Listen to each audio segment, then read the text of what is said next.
Blog Talk Radio. Welcome to Conscious Connections Radio with your hosts, Veronica Torres and Sue Trainer, sharing insights and explorations of the channeled teachings of Eloheim and the Council. Call in and join the conversation, 909-202-8674. And now, here's Veronica. Hello, everybody. Yay, it's radio show day, and we're very excited to be with you. I had a couple announcements, actually more like 4 announcements before we get started. We have a new website. I'm very excited about our new website. It was about a year in the making, and it's here now, and I'm very, very happy with it. It's at Eloheim.com. That's Eloheim.com. And the super fancy new features are an events page that displays the events in your time zone, which is very handy for our international listeners, that lets you know what's coming up on our calendar, and it's chock full of stuff, so it's good to have an easy way to keep track of it. We also have a brand new books page at Eloheim.com/books, and that page displays all 15 of our titles and gives you links to purchase them on Amazon, both in ebook and paperback format. And to celebrate the new website, I put a whole bunch of books on sale because, you know, there should be a party when something brand new and exciting happens. So I made it a party. Books are on sale. And on the subject of books, we have a brand new one. It's called Unravel Your Money Mysteries. And it's Eloheim's teachings on money. We talked about, was it our first radio show or our second one? Money. Was it fear then money or money then fear? I bet money was second. Okay. I think you're right. So we talked a bit about Eloheim's teachings on money during our second radio program a few months ago, and I was just really happy with what came out of our conversation with Eloheim about that. So I combined it with some other material that we had gotten from Eloheim in the last 6 or 7 years. Some of it was from 2007, and made Unravel Your Money Mysteries, which is our newest book. It's on Amazon. It's $2.99 right now. And pop over there and get yourself a copy. It's ebook only right now. We might put out a paperback, but it won't be for several months. And I think the final... It's a steal. Really, it's a steal. $2.99. Come on. I know, it's nice, huh? There's a lot of really good information in there. Surprising information came out of that talk with Eloheim. I remember going, I never thought about it that way. I never thought about it that way. A lot during reading that, well, channeling the material and then reading it. When I go about putting it into book form, it really gets in there because I read it so many times. Right. Yeah.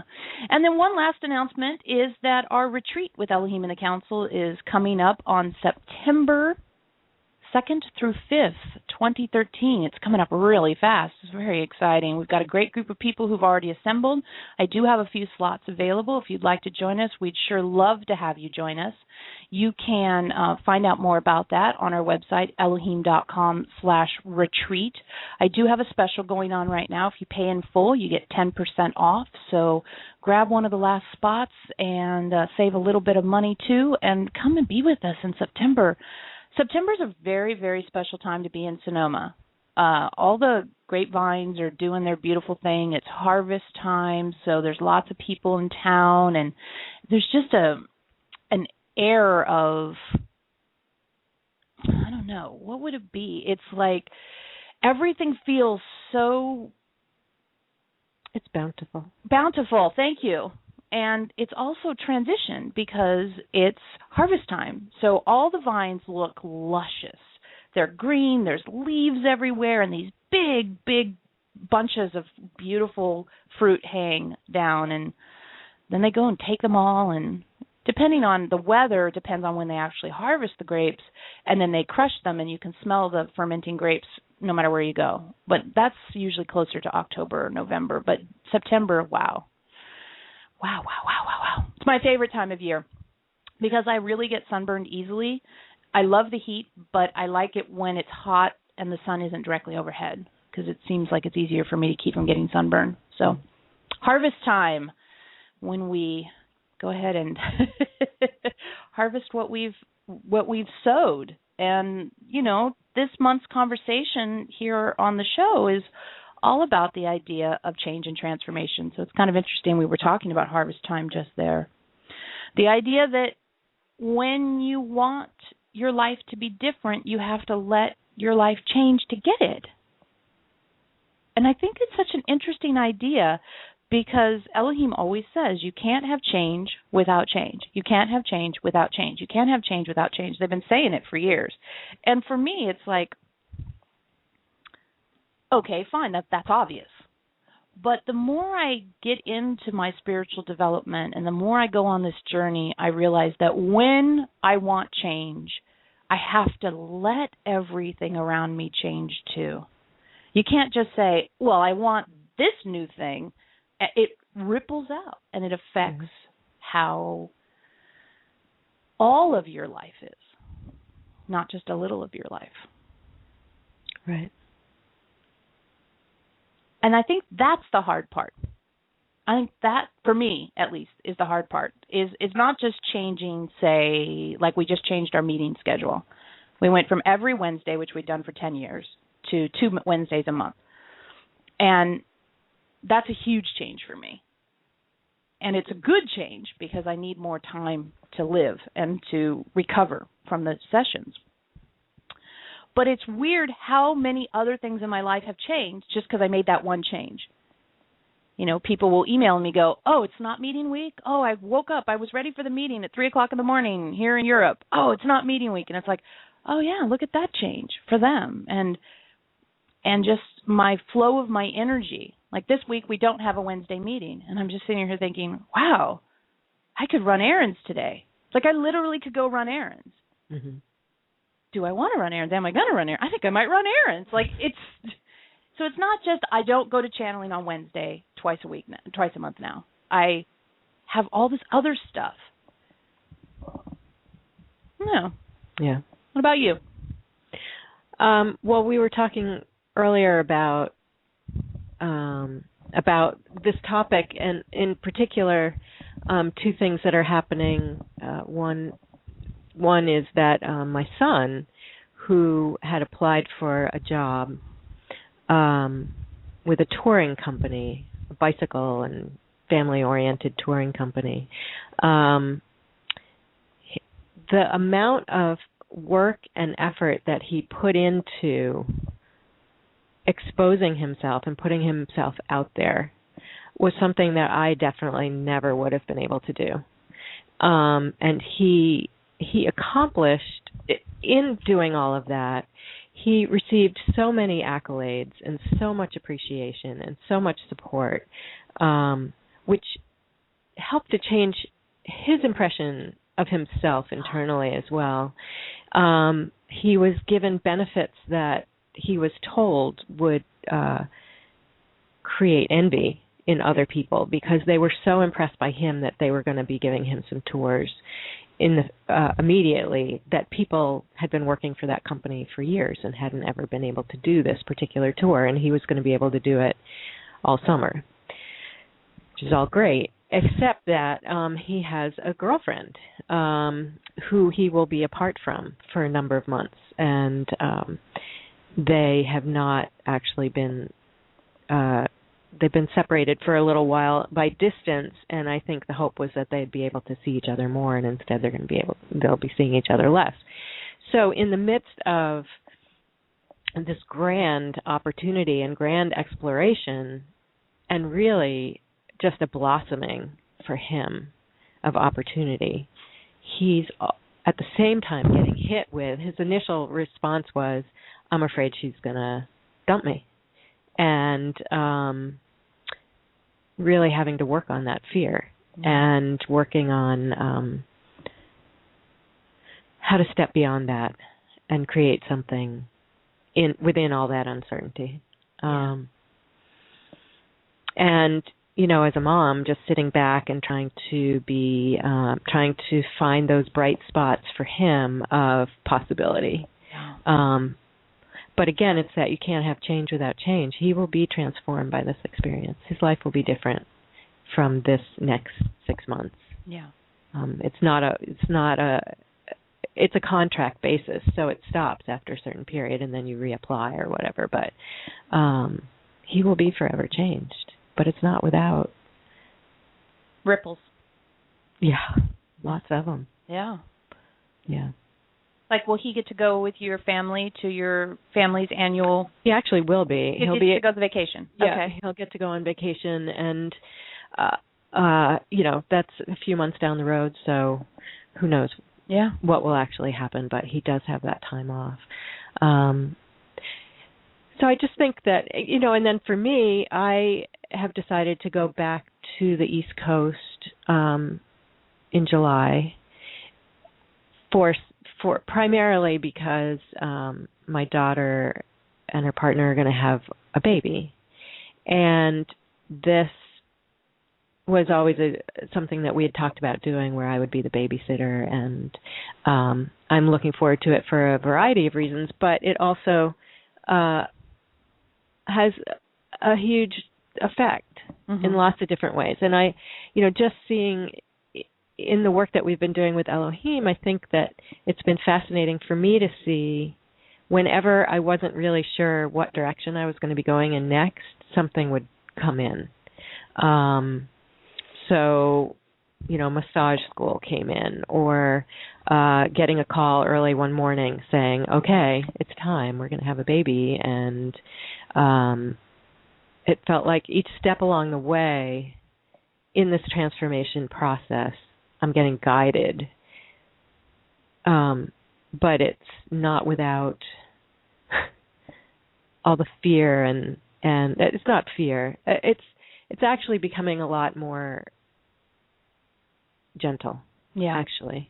Yeah. And I'm really settling into sort of a meditation, meditative place, and a way to look at these things as my creation. Yeah, that whole idea of when you find yourself realizing that transformation is on your doorstep. Mm-hmm. It's just sitting right there. And then the idea of having a baby, a new grandchild. Right. Be your third, right? Yeah.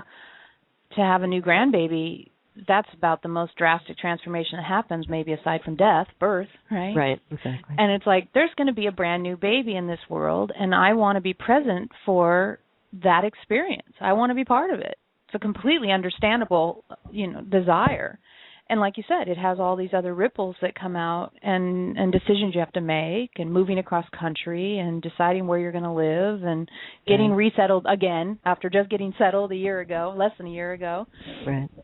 It change propagates, I guess, is what I'm kind of meditating on today, is the propagation of change. It is that rock going into the pond. It's not just, you can't change in isolation, I suppose, is what's really becoming clear to me. You can't change in isolation. And especially when you're part of a community, like, we're all part of this community, any change to the community ripples into it. Right. Right? And creates different opportunities for everyone to kind of, I'm just picturing as I'm talking, like a lake and a bunch of boats anchored. And you drop a big rock and all the boats kind of tip a little. They rise up and rise down and tip a little. And that's how it felt for me when I was making the change about Wednesday night schedule, is getting the feedback from the community, and everybody kind of seemed like they went, whoa, and then got their center under them again. Like, wait, I've done this for so long, and now, wait, that's going to actually work better for me. Oh, that's going to give me more time to experience the meetings. Oh, that's going to give me this. That's going to give me that, where it started to feel like an opportunity rather than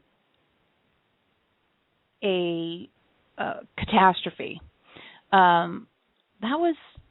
That's I guess my biggest change for me, that of a big change. And then you think, you're leaving. It's not thinking about it anymore. I mean, it's happening, right? Hang on, I'm just writing in the chat room here. Maya's having trouble. She says it's buffering. What I'm going to suggest to Maya is that she tries calling in on Skype and listening by phone. rather than to the stream. Let's see if that works. When you said you were thinking about going and it was kind of you didn't know and you weren't sure when and all that stuff, right. It was sort of like being as neutral as possible and waiting to see right. what you decided. Right. But also having to, my boat was rocking because I have to factor in so many things about how that changes the way I do what I do. Right. And it's still happening, right? It's still trying to decide what is going to make sense now going forward. Right. And for folks who don't know, Sue's been living just across the driveway here for the last almost year, and so she drives me to the meetings and provides all kinds of other support, and it's like, okay, there's a little gap. And I'm hoping that little gap will combine with the gap in my schedule that I have now. Mm. I'm hoping those two gaps will make something good together. Right.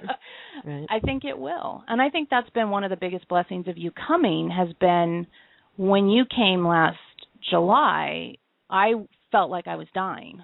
Right. I felt like I was dying. I mean, I was very, very, very, very, very run down. And I didn't think I could keep going. And you came, and slowly but surely, we both grew and changed and transformed to where now I feel like I have the ability to have a schedule that I can actually manage on my own, right. or with the help of the volunteers that we have around, right. rather than go back to feeling like I'm going to die. Right. Yeah. Because it was bad. Yeah. It was really bad there for a while. Yeah. I mean, as I talked about on Wednesday night, I noticed that by building the new shopping cart for the website, for the new website, I realized sometimes I would have 7 public groups a month. Well, you figure each of those took 2 days out of me. That's 14 days out of 30. Right. That's half the month I was incapacitated. Yeah. No wonder I couldn't take care of myself and go to the grocery store and, right. Go to the bank and function. Yeah. And that just hit me like a ton of bricks. I did that for 10 years and never realized it. Right. Good thing we're studying consciousness. It'll catch up eventually. I'm running fast, and it's going to catch up with me. But, yeah, I think that, I was really reflecting on how things have changed in the last, well, you came in July, you're leaving in July, so in, say, a year, how things have changed. Well, and I think the whole compare you to you thing, when I think about, I'm heading into uncertainty because I won't really have a place to stay for a while, and I have no idea that there's still, it was funny, last July, people in my family all dispersed in funny directions. And this July, there's about 3 of us that are, again, doing the same thing where we're heading off into this uncertainty. And yet this year we're able to do it without a lot of angst. Yeah. It feels like there's 3 of us going, okay, this is pretty exciting. Let's see what happens. Yeah. And having some... It feels like, especially for me, if I made it through this year,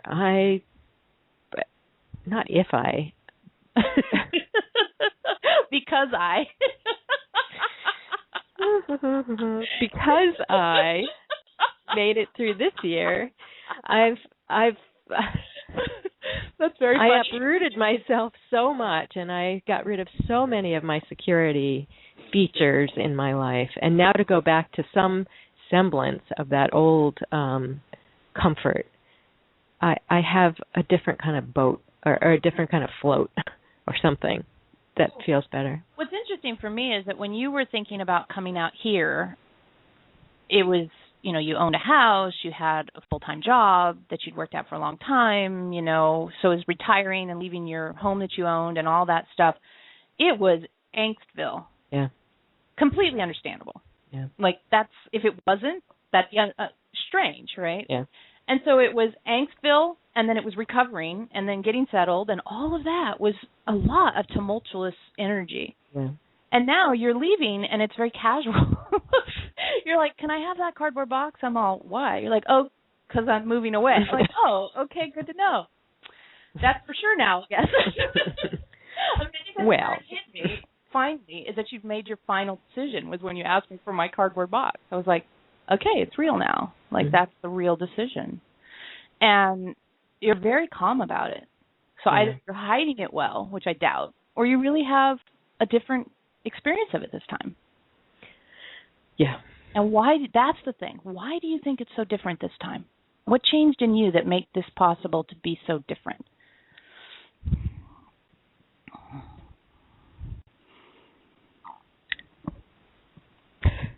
There's so many things. Yeah.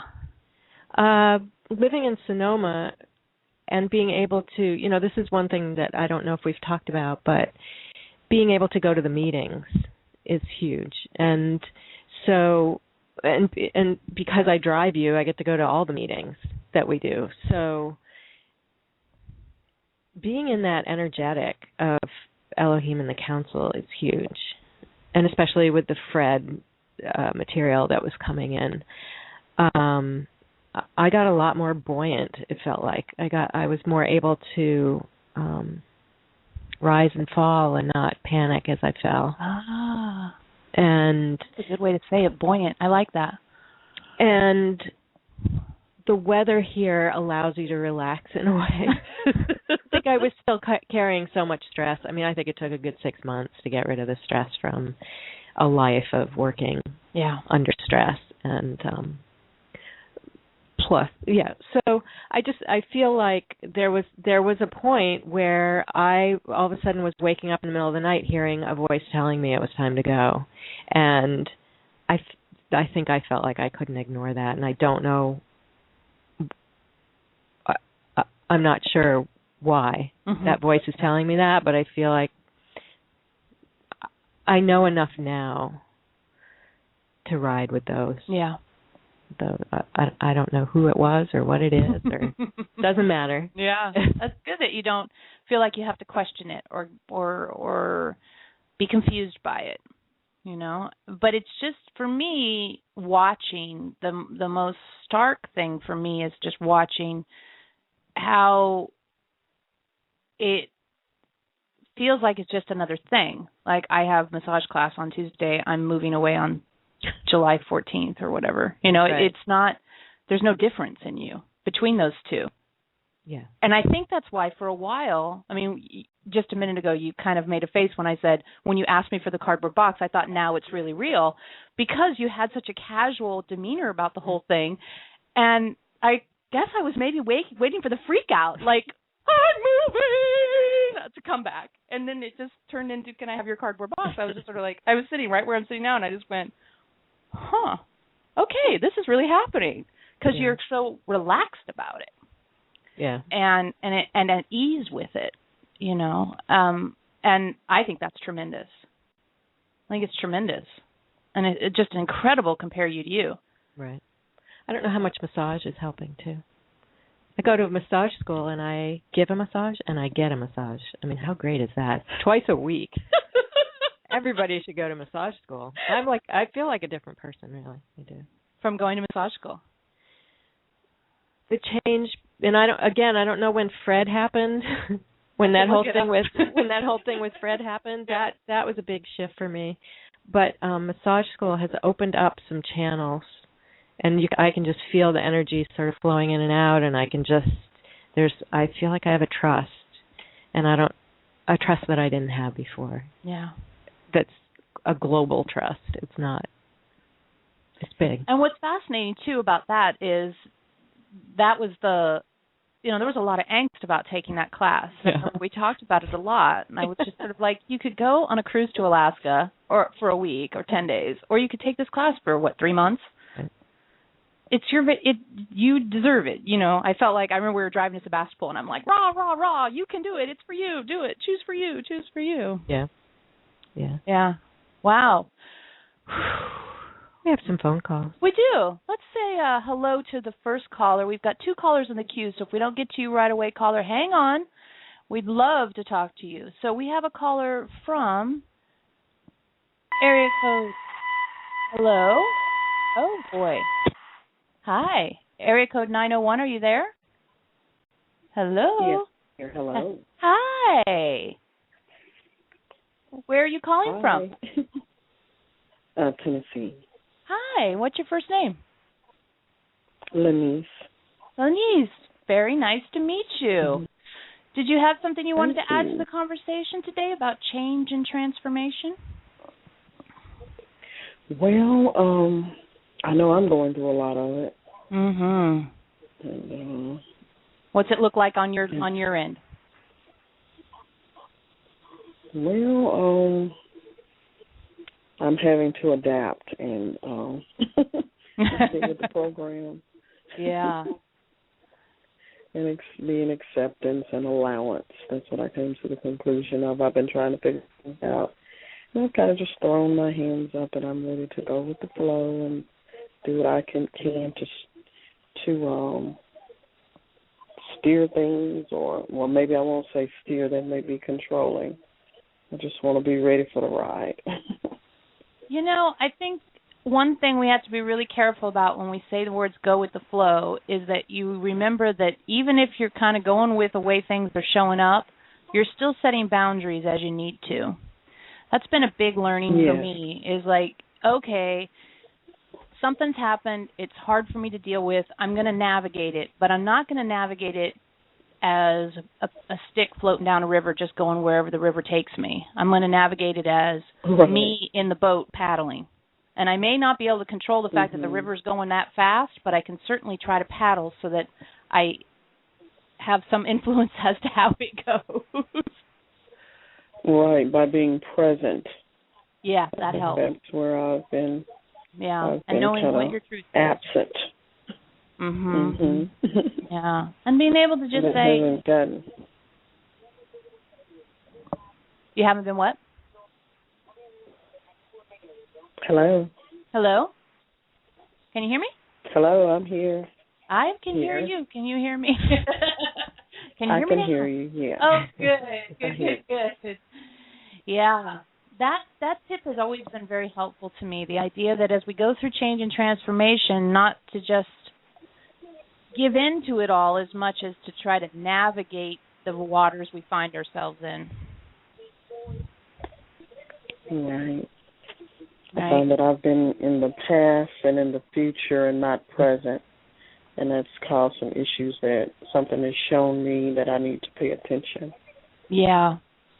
That one's so tempting for all of us because the past is where we base how we know what to do with, right? I know what to do. I know how to make my lunch because I've made lunch before. That's where I get that information from. And the future is the things that we're trying to control, protect, avoid, or embrace. So it's completely reasonable to want to be in the past and the future, and society definitely supports you doing that. And that teaching yourself to be present to the moment and what's really going on right now, isn't that a lifelong journey?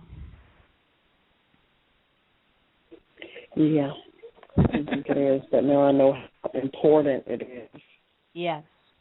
And Eloheim has a really good tool for this. It's called the What is True Now tool. And when you find yourself really tempted to be in the past or the future, you can just say, what is true now? And answer that with extremely basic things. What is true now? I'm wearing black pants. What is true now? I'm talking on the radio. What is true now? It's Monday. And you just keep answering it with super basic, obvious things. And when you do that, you have to be in the moment. You have to be. Mm-hmm. And that's really fast way to bring yourself into the moment if you find yourself lost in the past or the future. So give that one a try and see if it's supportive to you. Okay, I'll use that one. All right. A lot of noise started, so I put myself on mute. It's nice speaking with you, ladies. It was nice to meet you. And I'll continue to listen. Okay, beautiful. I'll put you back on mute so you can keep listening with your phone. Thank you. Bye-bye. The old What is True Now tool. That's a great tool. That one just can save the day. And asking for insight. Yeah. The forgotten. Next step. The forgotten next step. I know who this is. You want to talk to the UK? Sure. I don't know who it is. I know who it is. Hello there. Hello. How are you, Miss Maya? I'm very well, thank you. I dared myself to call in. Yay! Good job, you. After I said it was triggering my throat chakra. But straight after, I went for a long dog walk, thought about it, and thought, no, I'm going to come in and call. Nice. And you used Skype to call, and it was easy? Yeah, very easy, very simple. I'm glad that it was easy. That's wonderful. Yeah. So, change and transformation, you've had plenty. You moved to a new area of the UK, and you got to a new house. And tell us, how do you navigate change and transformation? What's your secret? Well, I think, there's so many. I could probably spend a whole year telling you that. But, I was thinking about all the different things that are really supportive, to me. Uh-huh. And the first one is being a subscriber to the Eloheim materials. Mm. And, because each meeting that comes feels like it's just for me. And I know so many people say that, but it's so directly personal. And I can, within everything that Eloheim shares and the rest of the council, I can see how relevant it is for me in the moment. Mm. And there's always this progression that's going on. And it makes me feel very connected to a community that's flowing in the same direction. And, and part of that is also being part of the Eloheim Facebook group. Yeah. And it's just having the ability to share challenges and yet getting support from very high vibrational people. Not people who sort of go, sympathizing with you and kind of agreeing with you, but people who can actually share a really nice high vibrational and share their input. Yeah. Because I think sometimes when I'm having a challenge, I can't see things very clearly, whereas other people, because they're not having maybe that challenge in the moment, they can actually share that higher perspective. And that's always so supportive. And it's neat for me, the same thing for me is having the support of the community is the shared language and the shared journey we've been on. We can say, like Sue said earlier, well, when Fred came, that really made a big difference. And because I've been obviously involved in the material, I can say, yes, I know what you mean by that. Whether it made such a big difference to me or not, I can say, yes, I hear you, I see you, I know what you're talking about. And that is something that's very comforting to me, is to have that common shared perspective. And, even like you were talking about on our Facebook group, when we have people who will say, this is my issue, this is the thing I'm struggling with, and you'll get 5 or 6 different suggestions. They aren't always exactly the same, simply because they come from different people, but they come from a shared body of awareness about the tools, about being in the moment, about living consciously, that is just invaluable and so supportive. Definitely. And I think, all the different tools that Eloheim comes up with, like the ones that I particularly love, step by step, fascination, what's true now, the first choice tool, each one is so powerful and, when applied in the moment, completely transformational. Yeah. Absolutely transformational, and I think being aware of these tools, and I use a lot of sticky notes in my house, and I kind of have them stuck up so that, when I get stuck and I suddenly kind of just bump into that tool, and I think, yeah, of course. And, within a few minutes, the situation that felt challenging, it's over. What's funny about that? I was on the phone with a client yesterday, and she's a yoga teacher, and she was telling me that she has the Eloheim tool cards where the tools are summarized in little forms. Yeah. And at the end of her yoga class, she has everybody pick one. Huh. And she says people will email her and say, I just said no to everything, and it was totally liberating. Because Eloheim, just for those who are listening that don't know, has this tool that says, just say no first. When people ask you something, say no, so you give yourself a chance to really think about how you feel about it without the pressure of them waiting for an answer. And if you change your mind, people are usually really happy to hear that you changed your mind. But if you say yes and don't mean it, a lot of times people know, or when you don't deliver because you didn't really mean yes, they get disappointed. So if you just flat out say no, but yes, she said that one of her clients was so excited about getting to say no first, and she's like, that may be the only exposure she ever has to the Elohim material in her entire life, and it made a big difference, which was really powerful for me to hear about. Right. Really powerful. So I mean, one that I often use with people that I don't know very well is the shovel or ladder tool. Mm-hmm.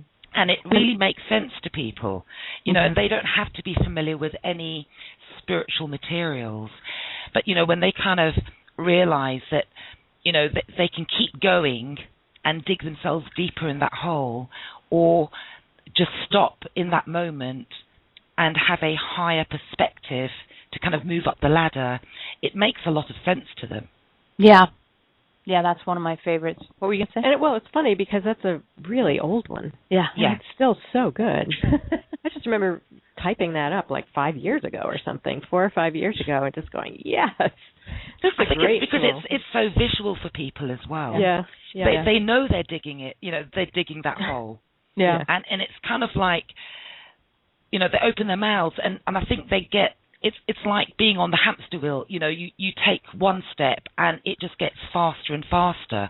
And if somebody can just kind of stop them, I mean, I often say to people, stop, and it's amazing how they struggle to stop in that moment. Mm-hmm. They say, let me just finish this bit. I say, okay, and that's where you kind of know that they're on a roll.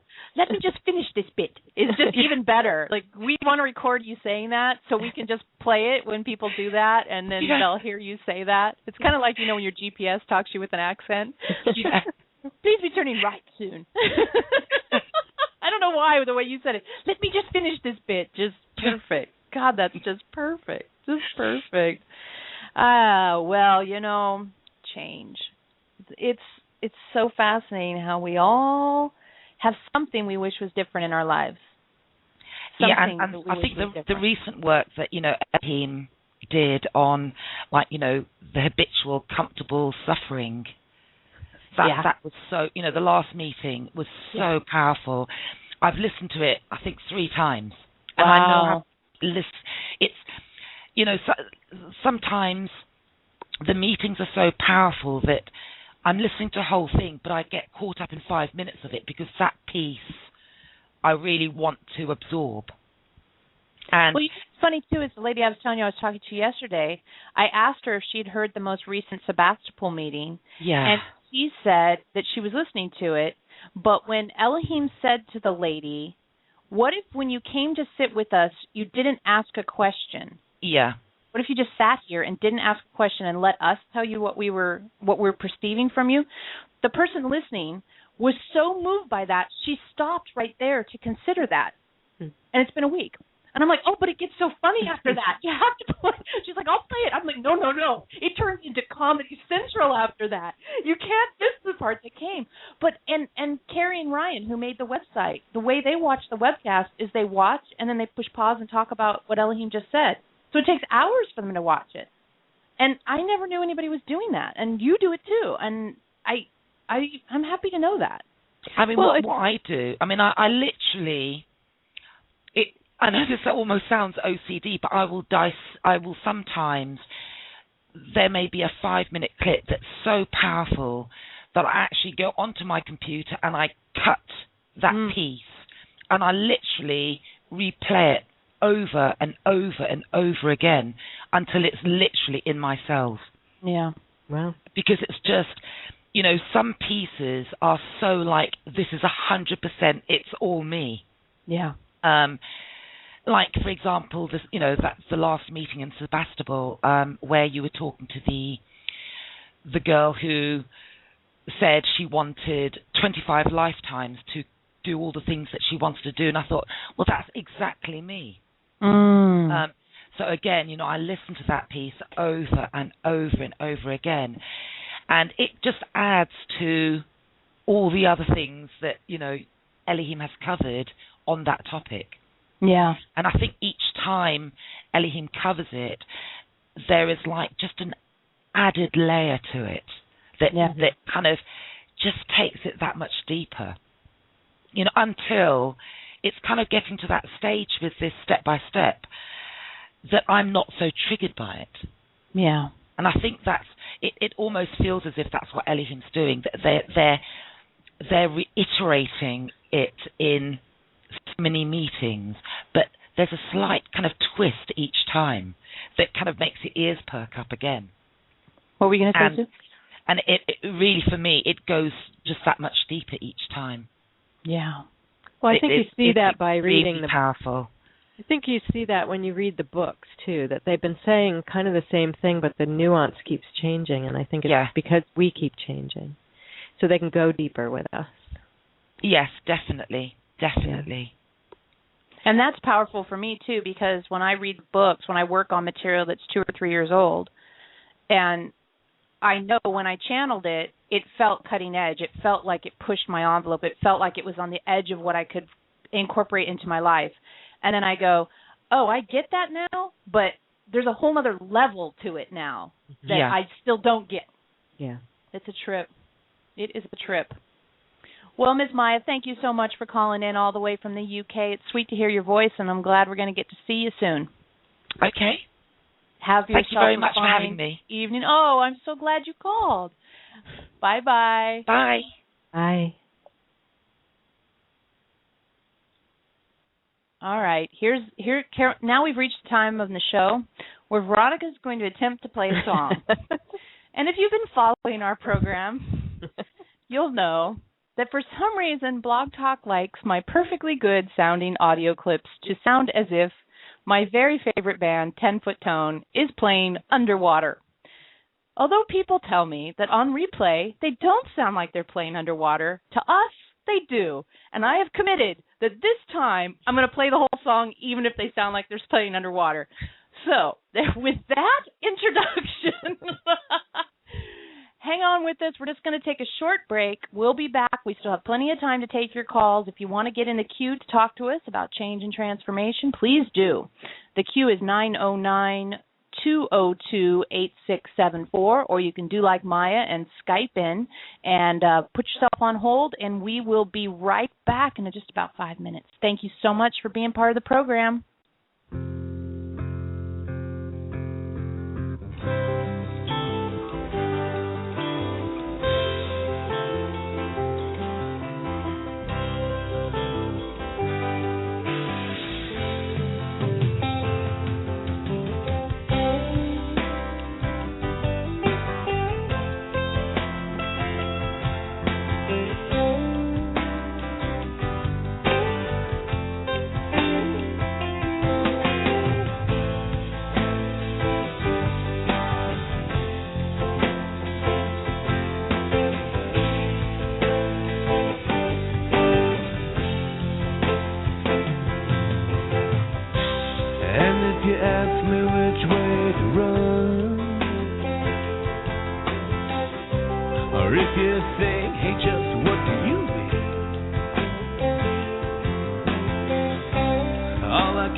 What I'm feeling, I am believing.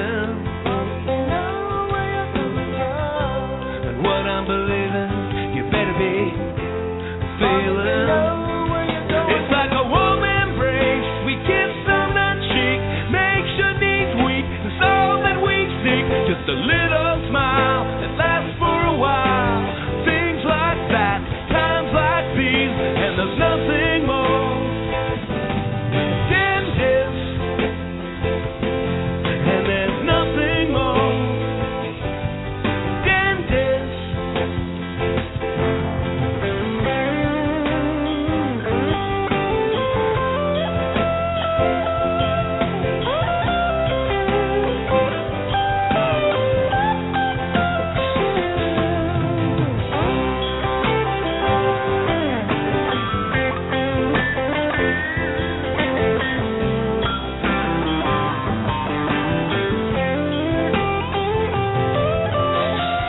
Somehow the river seems just a little too long, too wide, too steep, and you can't get to the other side. Close your eyes, you can take yourself there to the other side. What you were feeling, you were believing. What you believing, you better be feeling. It's like a warm embrace. We kiss on the cheek, makes your knees weak. That's all that we seek. Just a little smile that lasts for a while. Things like that, times like these, and there's nothing more than this.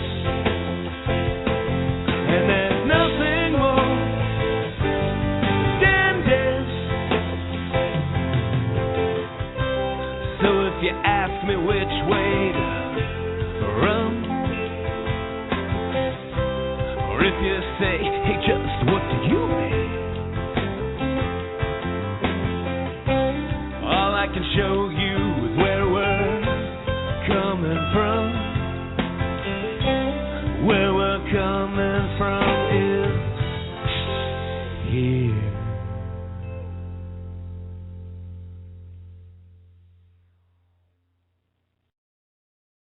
Well, you just got to love it when it works, and you get to hear John Williams of 10 Foot Tone sing Dan Dis. I love that song. I've been listening to it for about 13 years, and I love it every time I hear it, and it's really good live. All right, on we go. We have a caller. Let's see who this is. Hi, caller from area code 678. Hello. Hello. And who are we talking to today? Hi, my name is Cyril. How are you today? I'm good. How are you?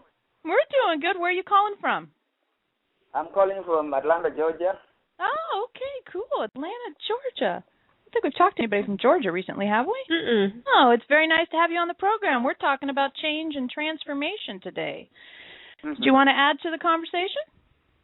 No, actually, I just tuned in because I just wanted to listen to the show. Beautiful. All right. Well, thanks for letting us know that you're calling. I'll put you back on hold so you can keep listening, and we appreciate you being part of the show. All right. Thank you. You're welcome.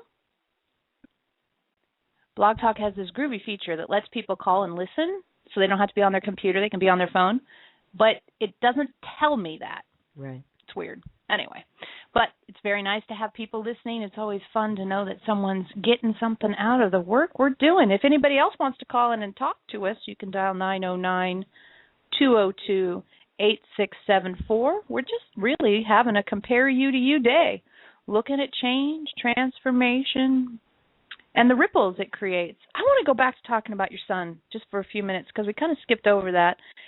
Sue's son, if you're just joining us, got this awesome job. And he gets to be a tour guide.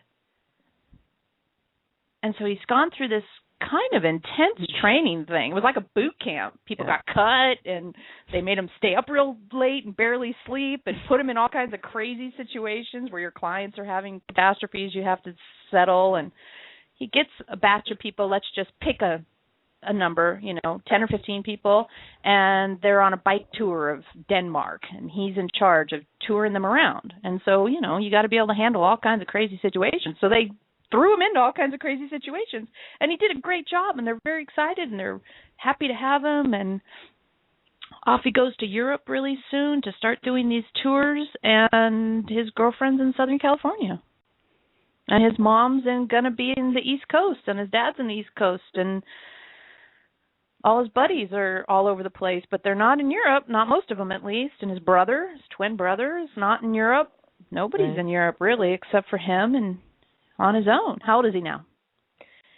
23. He'll be 24 soon. Yeah. And he's got to face the fact that this dream job that he's wanted for a long time, right? A couple of years. Yeah. It's been a dream of his for a couple of years. Yeah. Means his entire life changes on a dime. Right. He's going to be in a country where you use different money and you speak, a lot of people speak in different languages and different customs and different foods, and everything will be different. He's going to have different responsibilities, be asked to be a version of himself that he's probably still getting used to, that they see, that maybe he doesn't even know is there as much as they know. Yeah. And his support system is going to be a 10-hour plane ride away. Yeah. And I don't know if that, I think the thing that's really bothering him is more his girlfriend and her being alone in a way.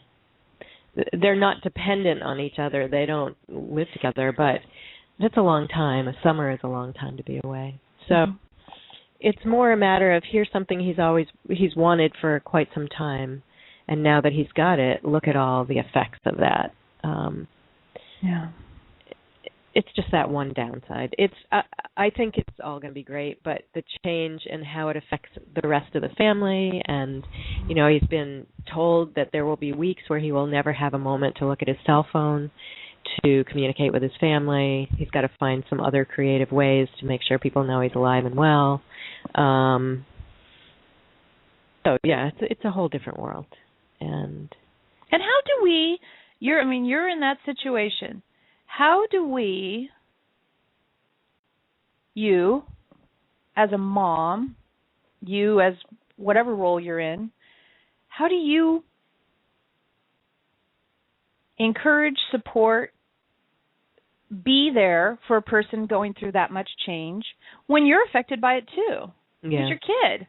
You're going to worry about him. You're not going to hear from him. You're not going to know what's going on with him. You're going to hope it's all okay. You're going to worry about his relationship with his girlfriend and his brother and everybody else. How do you find within yourself the ability to navigate the change you're in? You're in change with him too. Right. It was funny because my immediate thought was about his twin brother, whether the twin would be jealous that Max was off on this great great adventure. And then my second thought was about his girlfriend. It wasn't so much about his safety or anything like that. And because I know it's kind of maybe a 6-month deal for now, I guess it's not really answering your question, but I think what I had to do was really step back and say that really is none of my business. Yeah. It's not that it's not any of my business. I want to talk to him about it if that's what he wants. And I want to encourage him to see this as the great opportunity that it is, which he does. But it's more like this is not mine to really work on. This worry that I want to have for his twin brother and his girlfriend, there's nothing I can do about that except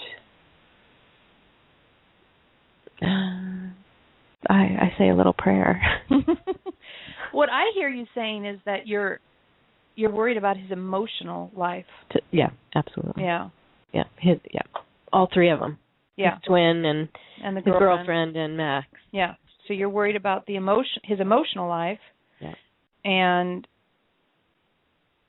it's interesting because I hear you saying you're having an emotional reaction to the worry about. You don't want to have the worry, which would be an emotional reaction about his emotional life. I want to keep it with me. I want to keep my work with me. Yeah. Because for so many years, I felt like I had an umbilical cord that was attached to all these kids, even as they were flying all over the world. and that somehow I could like energetically help them.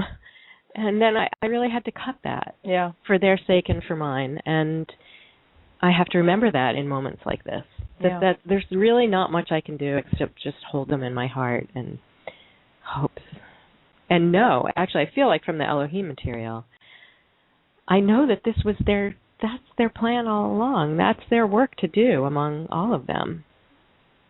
So where I sit in it is I feel really happy because this particular son had a rough time in his elementary school years with some teachers who really did damage to him. And so what I feel really blessed about is that he continues to get this great feedback about what an amazing person he is. Mm-hmm. And that's really what I sort of sit with more than anything. Yeah. And that's great. Talk about change. Yeah, that's big. Change for me. Yeah. To not go into the nitty-gritty and worry about all the details. And that's changed a lot just since I've known you here. Yeah. Where you've been able to just be like, for you to be able to say, that's his business. Yeah. My part is to hold him in my heart, say a prayer, know it's his first choice all along, all those steps. Yeah. Knowing where your part in change is, I think, is a really valuable thing. It's a really, really valuable thing. Like you were talking about, who's going to move into your apartment. Right. It's across my driveway. Right. I want to have attachment to who lives there. Right. And it's none of my business. It'll affect me, but it's not, I'm not the landlord. I'm not in charge. And how that settles out is not something that, unless I'm asked for my opinion or my vote, I have to just stay out of it. Right. And that's a weird feeling, too, to be in the space of being strongly affected, like you're affected by Max and his going away and his potential relationship changes, and just to say, my part in it is this. And I think that's where neutral observation really helps, too, because if you can stay as neutral as possible when observing other people in change and then say, what authentically comes from me. Because I think what happens, too, is that when we see people do things that were hard for us, like you were talking about, oh, my God, he's doing what they're asking him to do is so challenging. I could never do it. Right. It's really easy to take that next step that says, because it would be hard for me, it's hard for him, or he shouldn't do it, or he shouldn't try it. And whoosh, whoosh, whoosh, whoosh, whoosh, whoosh, whoosh. I've dealt with that one a lot because I do all kinds of stuff. Right. I got the microphone. I'm on the radio. I'm on TV. I'm in front of groups of people. And when other people have anxiety on my behalf, I hate it. Mm-hmm. I can feel it. Right. I like it when people say, how can I help? Not, are you sure? Are you sure? That's the fingernails on the chalkboard for me. Mm-hmm. And it doesn't mean, I was thinking, because I have a daughter, too, who's going through a tumultuous period, and I spent probably an hour and a half texting with her, and it wasn't really to give her much advice. It was more to just let her be able to talk. And again, knowing in this situation where she's in Colombia, there's nothing I can do for her, but I can, text her and be there if that's what she wants. Yeah. So it is knowing that place and doing the little things that you can. But there's really, especially with grown-up kids, you just need to step aside, or even grown-up friends. Yeah. All you can really do is offer a few tools. I'll say, well, here's a suggestion. This is something I've learned from Elohim. Try this. And they usually always appreciate it. So. And there's such an interesting dynamic about being available for someone as opposed to being nosy, forceful, worried, involved. And I think that's one of the things that the Elohim work has really helped me see is letting people make the request. Letting people make the request, where you can say, here's something that helped me, and then letting them take it further if they want to take it further. Elohim calls it don't shake shoulders. because usually what the visual is that you're across from someone and you're reaching over your stuff, your issues, your problems, to shake their shoulders and tell them how they should behave. And that has been a real powerful part of the work that I've learned from Eloheim, is let people make specific requests. You know, we talk sometimes about making special arrangements for people who might need this, that, or the other thing at the meetings, or need some kind of a special thing. And there's a real temptation on my part, because I'm very intuitive, to say, I think they're uncomfortable, I should fix it for them. And for years I did that to my exhaustion. Mm-hmm. And now it's like, if you have a suggestion, if you have a need, if you have a request, you have to make it of me. I can't go chasing down every psychic insight I get about what people might need. Right. And that's been huge for me to learn. And I think sometimes that can be perceived as distant, though. You know, that I may be perceived as distant because I don't go looking to solve other people's problems or get involved in them. But it doesn't mean that I don't feel what's going on. It's just that I've learned that until someone makes the request, until someone reaches out, until someone says, look, this is what I need, I'm guessing if I think I know what they want, and they're not ready. Right. But it can be challenging. You know, it can be challenging to see someone in a situation and feel like, I know something that would probably help you, but if you're not ready for it, you're not ready for it. Yeah. And I think that's a common situation to be in. I think that's a common situation to be in. When you're on the spiritual journey, that you've done a lot of personal transformation, you've seen a lot of things, you've seen how Compare You to You works, you've seen how not reacting habitually can save your ass. And then someone's doing it, you just want to go, ugh. Right. I had a really weird example of this, that a friend of mine called and was encountering someone that I used to be close to, that I know a lot about the behavior patterns of this other person, and they were like, I don't know how to interact with this guy. I just can't interact with him in a healthy way. And it was so amazing for me, because I was like, don't try. Mm-hmm. You can't change that person. They're not ready. Don't try to figure it out. And my friend that I was talking to was like, but. I'm like, look, don't try. Be yourself.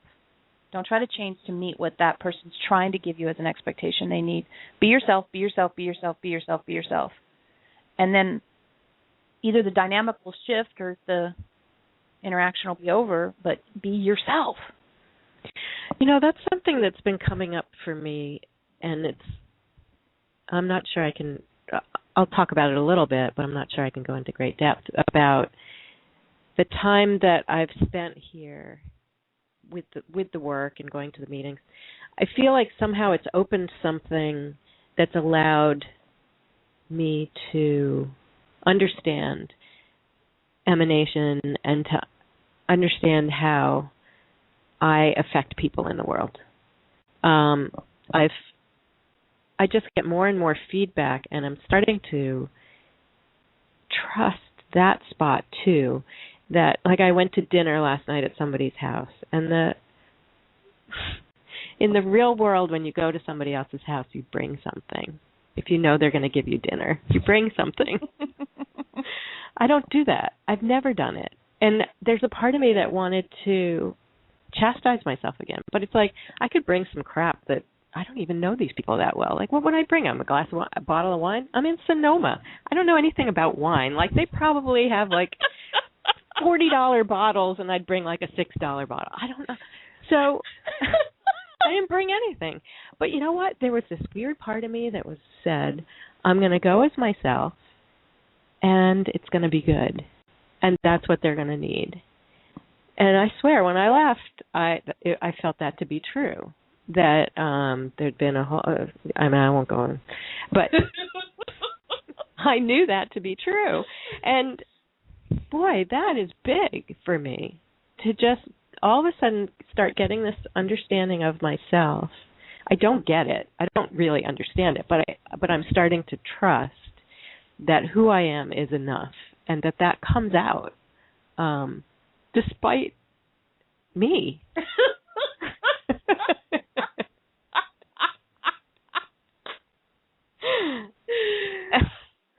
That's it. That's my story. Well, would anybody else like to contribute to the conversation now that Sue's cracking me up? If you want to call in and talk to us, you can call 909-202-8674. You can also Skype in at 909-202-8674. We would love to hear from you. Showing up and being enough. Showing up and being enough. You know, and that's the transformation part of change and transformation that we were talking about today. The transformation of seeing yourself with new eyes. Right. Seeing yourself with new eyes. And that gift of seeing yourself with new eyes is such a gift to the world. Because there's so much out there that says you're not enough, you didn't do it good enough, you've never been good enough, you've always sucked. How have you been lucky that anyone's ever liked you or loved you or cared about you? Not to say that stuff still isn't there, but the balance is tipping. Yeah. Yeah. For sure. Yeah. And the idea that you can, not just you, but everybody can say, what if I am enough? Like, what if just now, right now, all I have to offer is enough? I used to say, back in the day when this was a bigger issue for me, not that it's not now, but it used to be much bigger. I would say, I'm going to just give my best. And my best was never the same. That's the thing I had to be really clear on, is my best was never the same. There wasn't, this day I got an A, and that was my best. And if I don't get an A the next day, it's not that I didn't give my best. It was, is this my best now? And by best of, I mean, is this my most conscious? Is this the most conscious I can be in this moment given what's going on right now? Yes. I feel like I do very well at that. And the fact that my presentation to the world varies is not because of my earnestness varying. It's because of my interaction with triggers and frustrations and anxieties varies. Right. But my earnestness never abates. And that's where I can lean in. That's the place I lean into, where I say, I know I gave my best today. And, God, when I just gave myself permission to know that my best was variable. It didn't have to be the same every day. Sometimes my best is I can't get off the couch, and sometimes my best is publishing a book and launching a new website on the same day. Those can't be that can't be the place that's compared. Right. Yeah. And that was a huge letting myself off the hook that I did. Yeah. When I got that dialed in, that was huge for me. And that happened a few years ago, where I would just say to myself, am I still giving my best? Am I giving my best? Am I giving my best? Am I giving my best? And that was my own agreement with myself, not anybody else saying you should be doing more. Nobody's ever need to push me to do more. That's not my issue, you know? So that was a big deal. That was a big deal. It's funny, I hadn't thought about that in a long time. Yeah, I think that's the best. That's all you can really ask of yourself, too. Just show up with what you have to draw from, and just I just try to keep increasing what I have to draw from. Although centering before, like, I feel like it was the conscious act. It was the conscious me saying, "This, I am enough." I had to do that. Like, I feel like I can't just sort of wander around without. I mean, well, let me step back. I totally can wander around and not be conscious. But the more that I dial that in and center myself and really be clear about what my intention is before I went to that dinner, that really helped. to say this is what I hope to be able. This is. I hope to be available to these people in the way that they need. Yeah.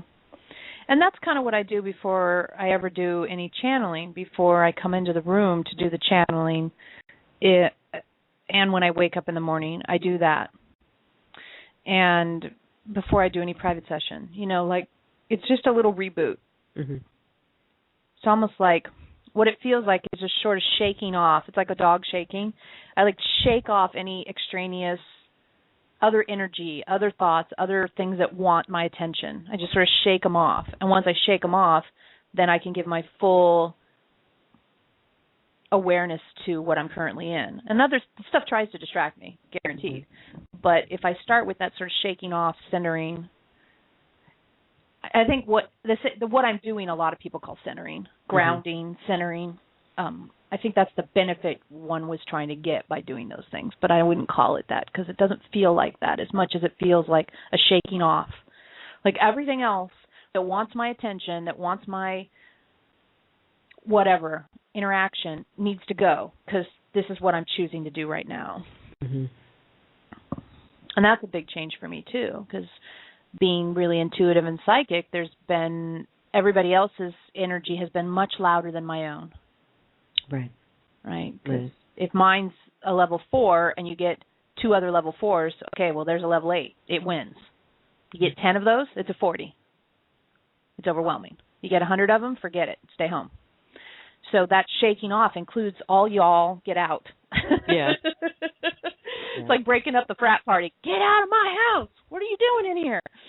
It's time to channel.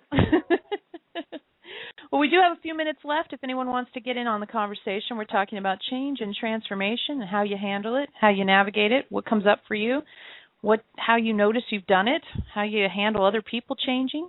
We'd love to have your voice in the conversation. 909-202-8674. I'm so excited that the song played. Let's have one more song, and then if folks want to contribute, get in the queue, and we'll take your call when we get back.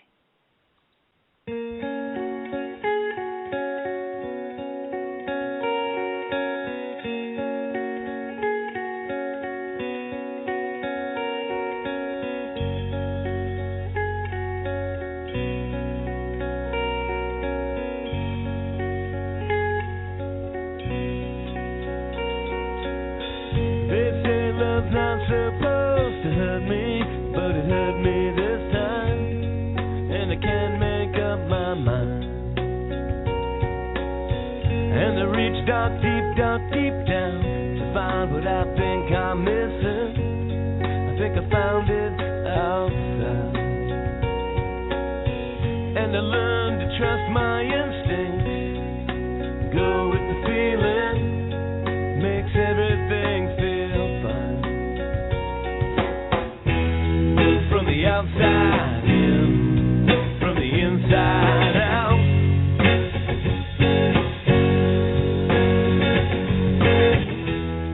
From the outside in, from the inside out.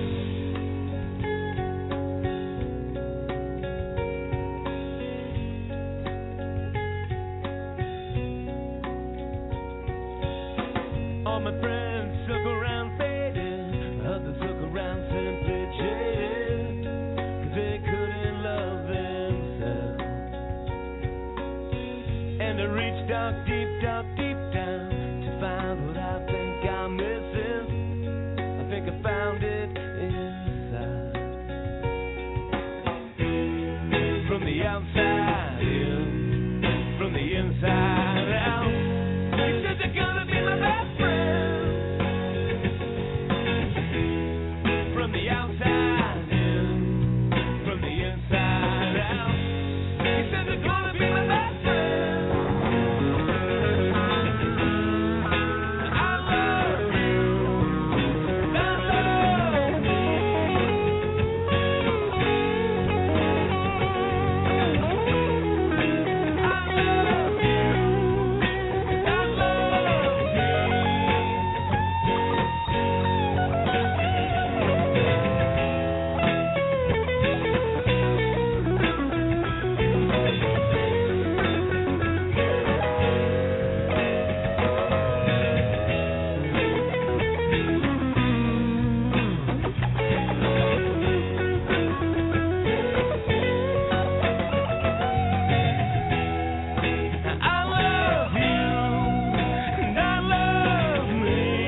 from the inside out,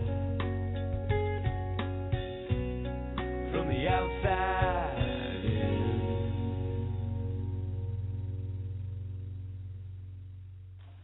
Ah, that was 10-Foot Tone.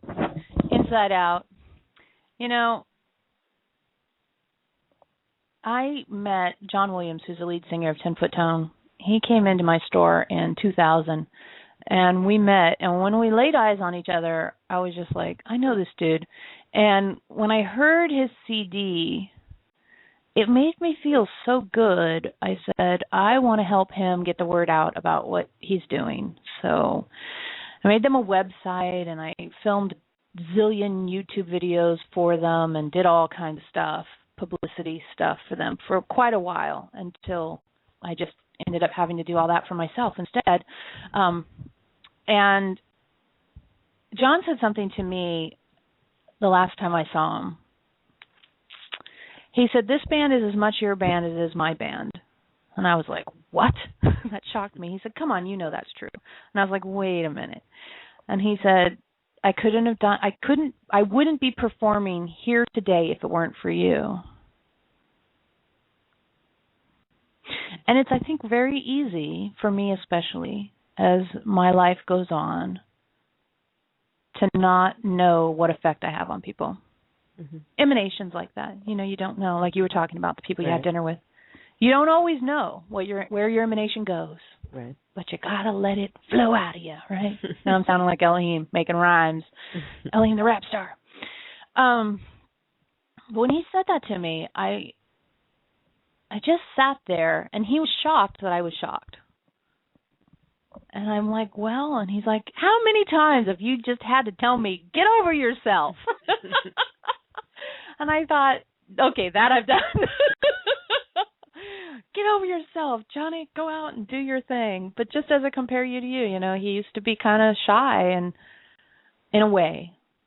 And now he goes and does solo gigs, and the boys are playing all the time. And their new music that, unfortunately, Blog Talk makes sound like they're playing underwater every time I try to play one for you guys, is just so big. And John is one of the very few people I know that's completely heart chakra strong. Like, that's his strongest chakra, is his heart chakra, way above all the other ones. And there are 3 people I know that are heart chakra people, and the way they are heart chakra people is exactly the same. But this is a funny story about John, is he lived on the other side of Sonoma, is like, 4 miles, would you say, from the plaza? Something like 4 miles? Yeah. And one time John called me and he said, I'm on the plaza, I'm coming to your house. And I said, great. He showed up 2.5 hours later because he just, as he's traveling along, there's his friend, he has to stop and say hi, and then he knows somebody who's got a flat tire, he stops to change the flat tire, and then, oh wait, so-and-so needs their guitar tuned, and he just was like the Pied Piper. It took him 2.5 hours to come 4 miles. Mm-hmm. And that's just him. And, I don't know, somehow listening to that song that I've probably heard 100 times if I've heard once made me really emotional today, and I'm not sure why, but there you go. I suppose it's funny to have a show about change and transformation because, as we talked about from the very beginning, it's all about how things aren't going to be the same. They aren't the same, and they aren't going to be the same.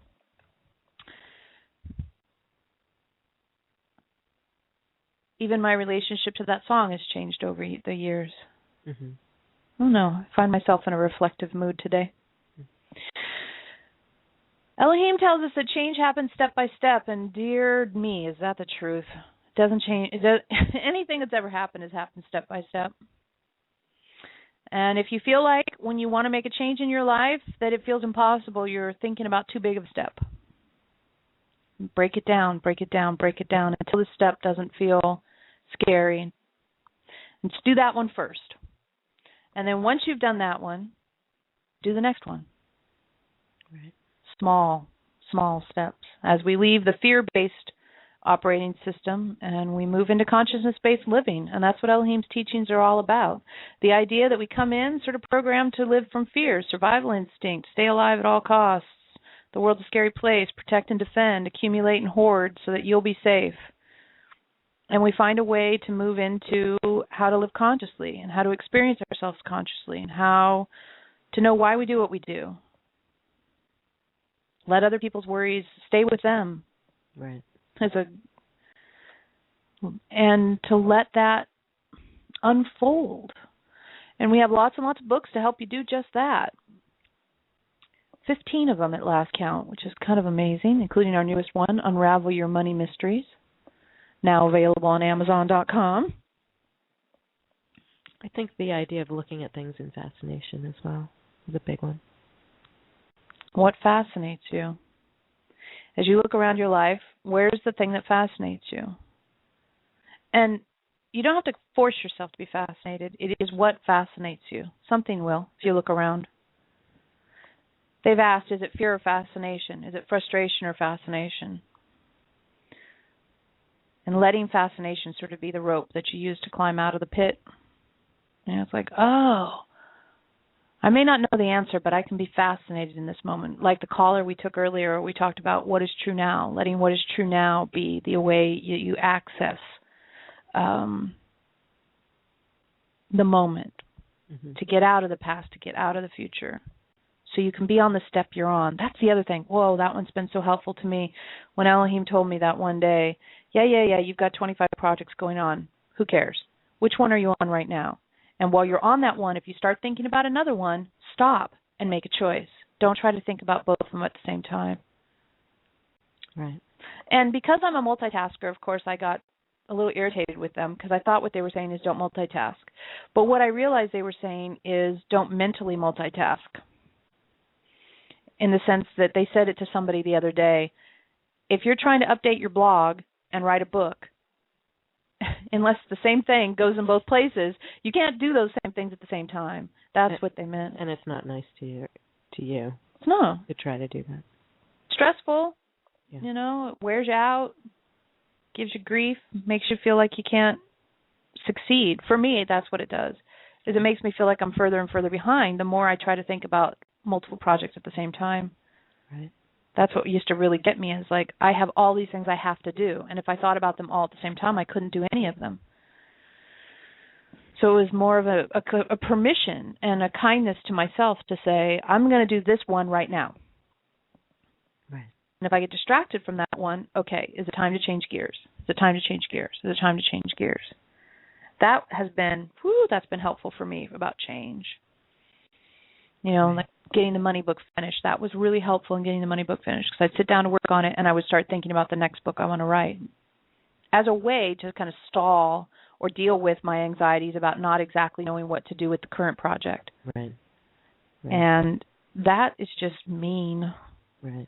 It's just mean because I'm not shifting to the other one. I'm just thinking about it, worrying, and then neither one of them gets done, and I feel like a failure at the end of the day. Right. Yep. That just is wrong. Eloheim's like, don't do that. Don't do that. Don't hurt yourself that way. All right, we got about 5 more minutes, folks. If you want to sneak in here and be the last caller, we'd sure love to hear from you. 909-202-8674. So, change and transformation. Off you go. Off you go to the... Oh, that's nice. I got these new speakers. They're really nice because the old ones, only one of them would work at a time. So I got these new speakers, and they look really cool. They're black and silver, and you think that they were awesome. Amazon brought them right to my front door. But the cats keep knocking them over. So if you just heard a big boo-boo-doo-boo-doo, that was the cat rearranging the desk to her preference. So transformation is happening, whether we know it or not, whether we feel it or not. Mm-hmm. Feels like it is to me. Yeah. I feel like if I get out of my way, sometimes it's a give and a take. I have to get out of my way to allow it in, and then sometimes I got to work it. Mm-hmm. You know, Eloheim will always say, you've never been in this moment before. A hair just fell out of your head, you know, your skin just sloughed off, whatever. You're different in every moment. And I think even if we have to take it to that level, if you're stuck in something, you can even take it to that level. Like, I know I'm different now than I was before. I'm 1 second older. The sun is in a different place in the sky.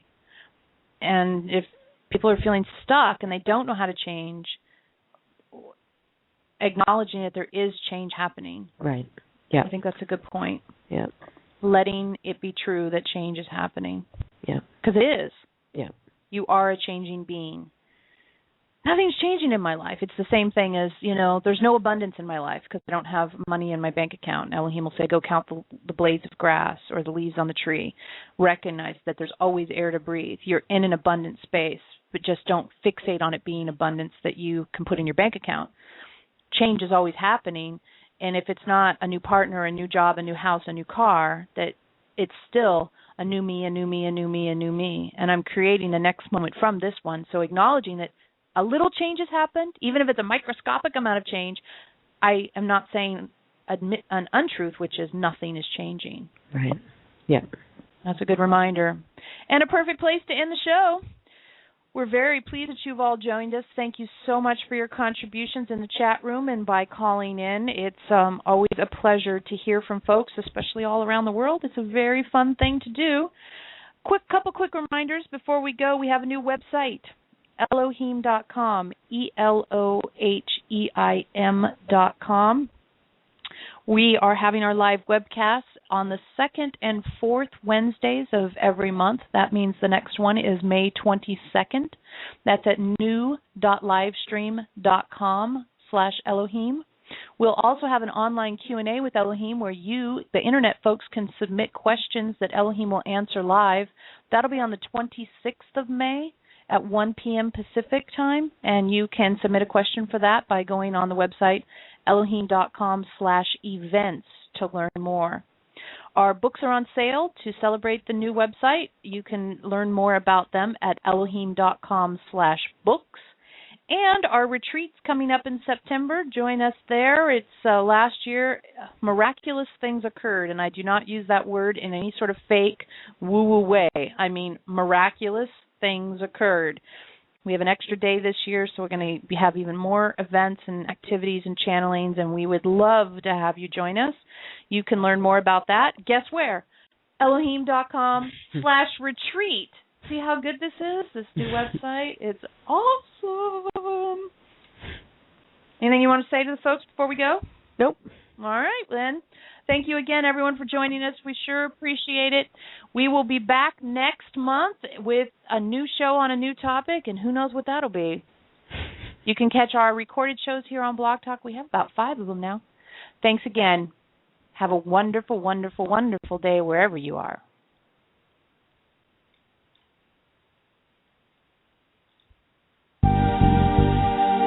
We hope you'll join Veronica and Sue again next time. Until then, visit Eloheim.com. That's Eloheim.com to learn more about the teachings of the Council and their multitude of practical tools which support our journey out of the fear-based operating system into the consciousness-based operating system. You can also see their growing library of books at Eloheim.com/books or view videos at YouTube.com/Eloheim channel. Eloheim and Veronica, making the choice for consciousness.